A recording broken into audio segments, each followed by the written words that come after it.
So welcome everyone. जैसा कि last video में हमने मैटर के बारे में पढ़ा था, आज हम मैटर का डीप क्लासिफिकेशन पढ़ेंगे कि मैटर को कैसे डिवाइड किया गया है। मैटर को 2 टाइप्स में डिवाइड किया गया है। पहला आता है आपका मिक्सचर, देन आता है आपका प्योर सब्सटेंस। मिक्सचर को भी फिर 2 टाइप्स में डिवाइड किया गया है, होमोजेनियस मिक्सचर, देन आता है heterogeneous mixture.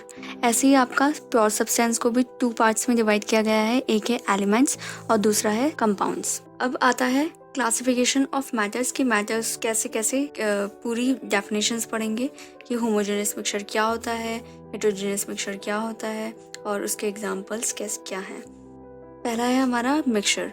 A mixture contains 2 or more substances present in it in any ratio which are called its component. A mixture may be homogeneous or heterogeneous. Mixture क्या होता है? Mixture वो होता है जिसमें कि 2 या 2 से ज़्यादा सब्सटेंस हों। वो डिपेंड नहीं करता कि सब्सटेंस किस रेशियो में है। वो आपका 1:2 में भी हो सकता है, 3:4 में भी हो सकता है, कैसे भी हो सकता है। Which are called its component, उसको हम कहते हैं कंपोनेंट। उसका कंपोनेंट किसी भी रेशियो में हो सकता है, ठीक है। अब मिक्सचर को फिर आपके 2 टाइप्स में डिवाइड किया गया है। पहला है होमोजेनियस और दूसरा है heterogeneous. Homogeneous mixture. Homogeneous mixture क्या होता है? In homogeneous mixture the components completely mix with each other. Homogeneous mixture में जो कंपोनेंट्स होते हैं वो आपस में मिक्स हो जाते हैं पूरी तरह।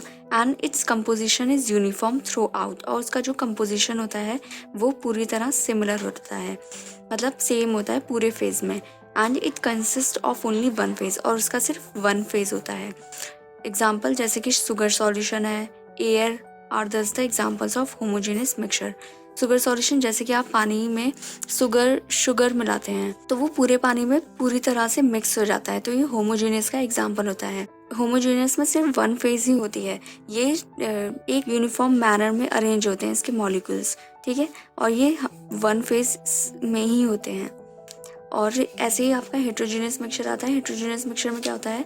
इन heterogeneous mixture the composition is not uniform. इसमें जो कंपोजिशन होता है वो यूनिफॉर्म नहीं होता है through out, and sometimes the different phases can be observe, और कभी कभी अलग अलग फेजेस भी देखने को मिलते हैं।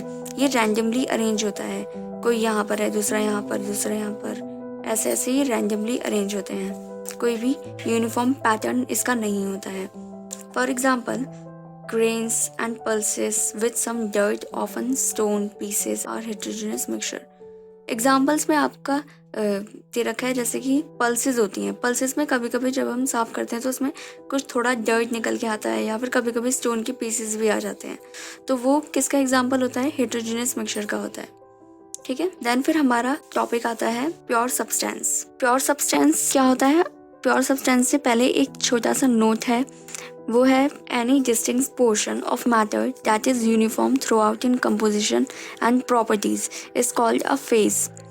फेज के बारे में एक छोटा सा नोट है। फेज क्या होता है? फेज अगर कोई भी एक अलग से पोर्शन, कोई भी डिस्टिंक्ट पोर्शन है, जैसे कि हेटेरोजेनियस में था, होमोजेनियस में था, एक अलग से फेज मतलब कोई भी अलग से पोर्शन होता है मैटर का जो कि यूनिफॉर्म होता है, पूरी तरह से यूनिफॉर्म होता है, मतलब उसकी जो कंपोजिशन है, प्रॉपर्टीज़ है, वो पूरे ही सेम रहती है, थ्रू आउट सेम रहती है, वो आता है आपका फेज में। जैसे कि हेटेरोजेनियस मिक्सचर में क्या होता है? ऐसे डिफरेंट पैटर्न्स बन जाते हैं अलग अलग, जैसे कि वो रैंडमली अरेंज होता है, तो कोई पैटर्न्स डायगोनली अरेंज हो गए, कोई वर्टिकली अरेंज हो गए, तो अलग अलग फेजेस बन जाते हैं हेटेरोजेनियस में।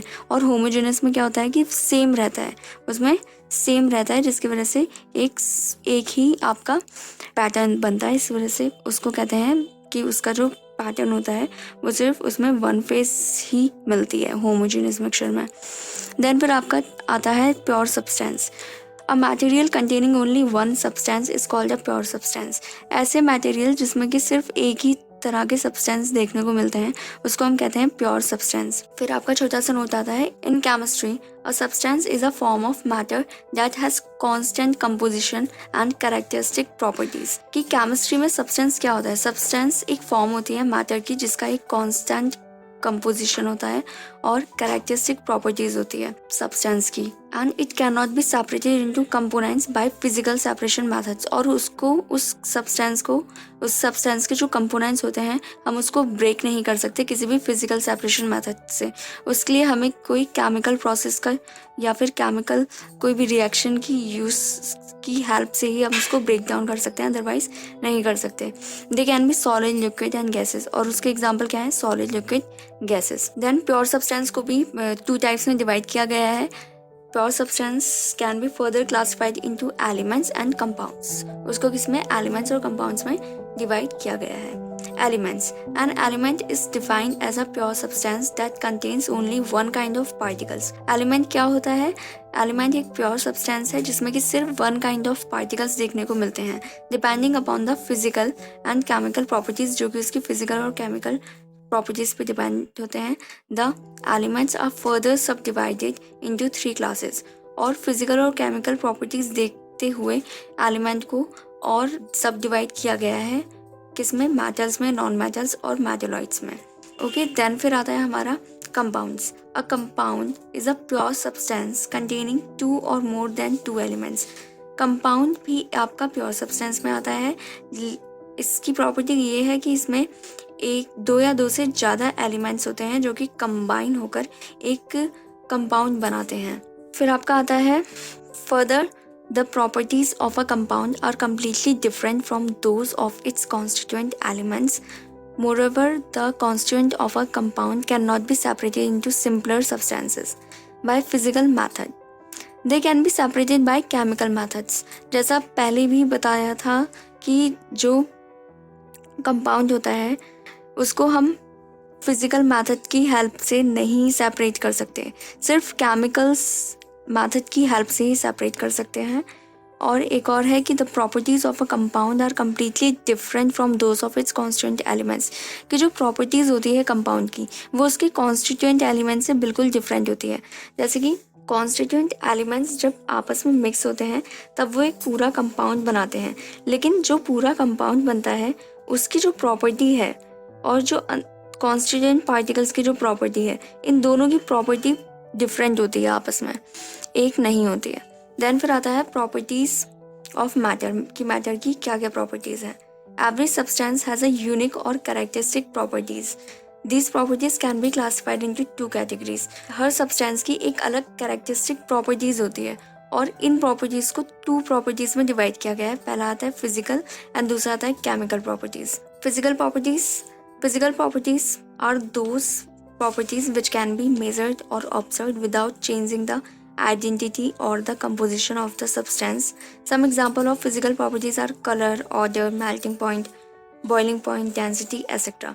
Physical properties वो properties होती हैं जिनको हम observe करते हैं बिना किसी चेंज के, मतलब कि उससे सब्सटेंस पर कोई इफेक्ट नहीं पड़ता और हम ऑब्जर्व भी कर लेते हैं फिजिकल प्रॉपर्टीज़ कंपाउंड की। एग्जांपल है आपका जैसे कि कलर ऑब्जर्व करना, ऑर्डर ऑब्जर्व करना, उसका मेल्टिंग पॉइंट देखना, बॉइलिंग पॉइंट चेक करना। इन सब प्रॉपर्टीज़ को चेक करने के लिए सब्सटेंस पे कोई इफेक्ट नहीं पड़ता। जैसा सब्सटेंस हमें मिलता है वो बाद में भी वैसे ही रहता है। तो ये हमारा केमिकल प्रॉपर्टीज़ में आता है।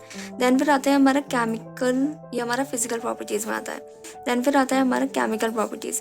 केमिकल प्रॉपर्टीज़ में क्या है, chemical properties are those in which a chemical change in the substance occur. Chemical properties वो प्रॉपर्टीज़ होती हैं जिस प्रॉपर्टी को एग्जामाइन करते समय हमारे सब्सटेंस में चेंज आता है। The example of chemical properties are characteristic reactions of different substances. These include acidity और basicity, combustibility etcetera. Chemical properties जब हम एग्जामाइन करते हैं तो उसमें क्या होता है, केमिकल चेंजेस आते हैं, क्योंकि हमें कंपाउंड एग्जामाइन करना होता है पूरी तरह से कि उसमें क्या क्या एलिमेंट प्रेजेंट है, कैसी रिएक्शन वो दे रहा है। तो ये सारी चीज़ें करते वक्त जो केमिकल रिएक्शंस होती हैं और उन केमिकल रिएक्शंस की वजह से जो केमिकल्स होते हैं वो पहले की तरह नहीं रह पाते और उसमें कुछ चेंजेस आ जाते हैं। आज की वीडियो में इतना ही, और आने वाली वीडियो में हम एलिमेंट्स और कुछ डेफिनेशंस क्लियर करेंगे। Thank you.